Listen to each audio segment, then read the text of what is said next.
ভালোভাবে নাড়াচাড়া করতেছি। ওর মধ্যে পরিমাণ মতো চিনি দিয়ে দেবো।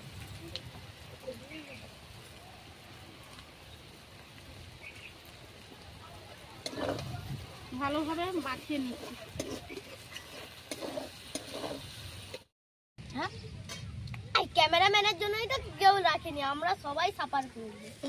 হ্যাঁ, ক্যামেরাম্যান হবে। সব তোমরাই খেয়ে নিলে? হ্যাঁ, তুই দেখ আমরা খাই। হ্যাঁ,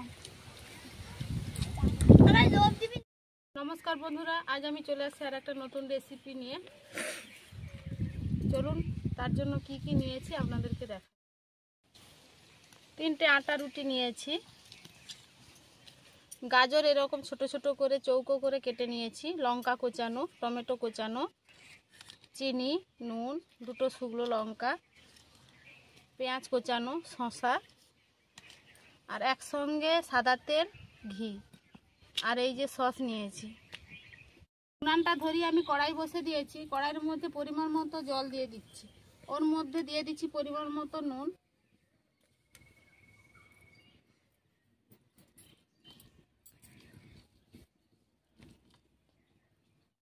জলটা গরম হয়ে গেছে।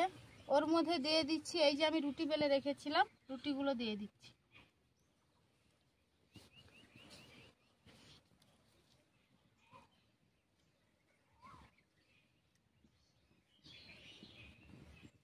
দু থেকে 3 মিনিট ফুটিয়ে নেব।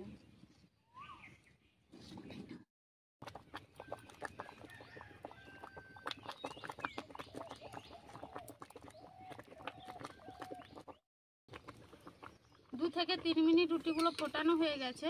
এবার আমি জল ঝাড়িয়ে নিচ্ছি।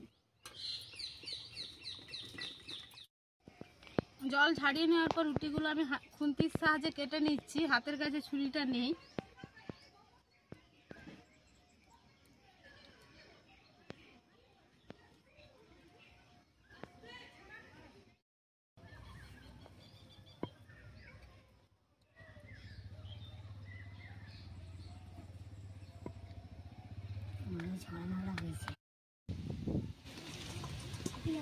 দেখুন সব রুটিগুলো কাটা হয়ে গেছে। আর এর পাশে কড়াই বসে দিয়েছি। কড়াইয়ের মধ্যে দিয়ে দিচ্ছি একসঙ্গে সাদা তেল আর ঘি।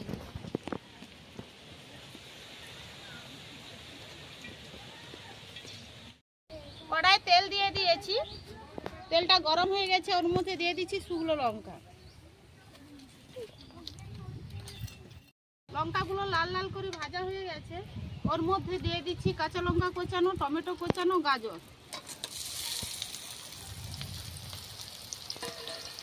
দিয়ে দিচ্ছি, পেঁয়াজ কোচানো।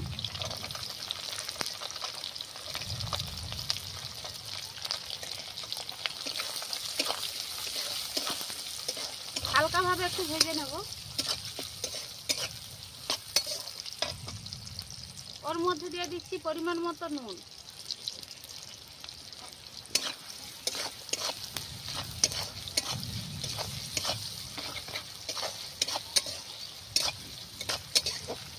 একটু হালকা হালকা হয়ে ভাজা হয়ে গেছে। ওর মধ্যে রুটিগুলো যে কেটে রেখেছিলাম ওর মধ্যে দিয়ে দিচ্ছি।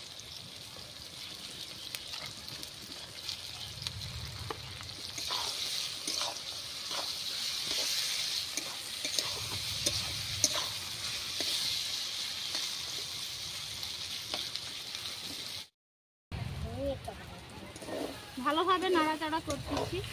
ওর মধ্যে পরিমাণ মতো চিনি দিয়ে দেবো।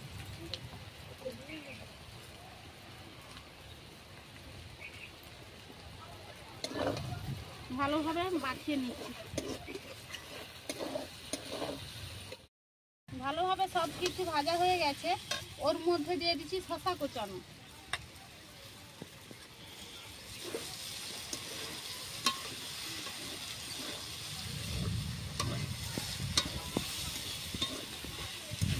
রুটি দিয়ে জল খাবার আমার পুরোপুরি রেডি হয়ে গেল। এবার আমি নামিয়ে নিচ্ছি।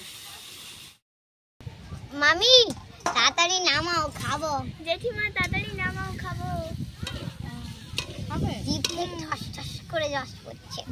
আমারও দেখেই লোভ লেগে যাচ্ছে।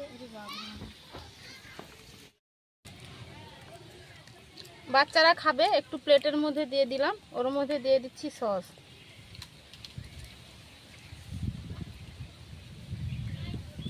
লোভ লেগে যাচ্ছে একবারে।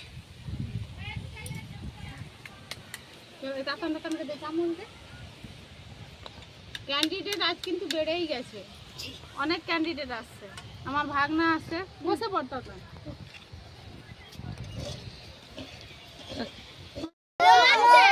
বাবা প্রচুর খুশি না? যেমন কোনো ভালো দিক নেই, তাই এরকম প্রতিদিন খাবার পেলে খেতেই থাকবো। হ্যাঁ,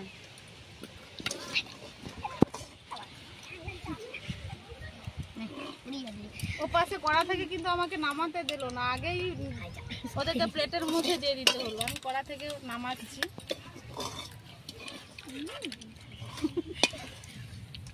আর নেবে নাকি তোমরা? ও বাবা, অনেক ভোট। আচ্ছা দিচ্ছি। হ্যাঁ, এই ক্যামেরাম্যানের জন্যই তো কেউ রাখেনি, আমরা সবাই সাফার করব। হ্যাঁ, ক্যামেরাম্যান দাও। সব তোমরাই খেয়ে নিলে? হ্যাঁ, তুই দেখ আমরা খাই। হ্যাঁ, বুঝলি, যে গাছগুলো কাটা হয়ে গেছে দেখছো তো? হ্যাঁ? তোমার ঝাড়টা আসবে তো? ঝাড়টা আসবেনি? প্রচুর আসবে।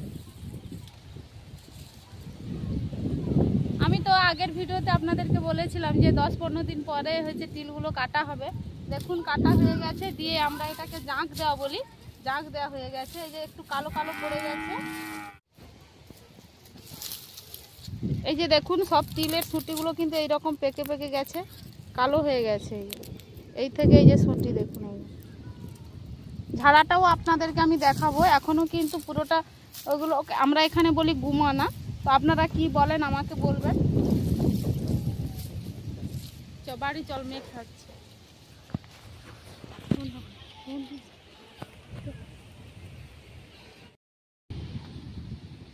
এখানেই আমি ভিডিওটা শেষ করছি। দেখা হচ্ছে আবার নতুন কোনো ভিডিও নিয়ে। আমি আজকেই আটাটা রুটি বেলিয়ে এই রেসিপিটা করলাম। আপনারা চাইলে কিন্তু বাসি রুটি দিয়েও করতে পারেন। ভালো লাগলে অবশ্যই লাইক কমেন্ট শেয়ার করবেন, সাবস্ক্রাইব করবেন। সবাই ভালো থাকবেন, সুস্থ থাকবেন।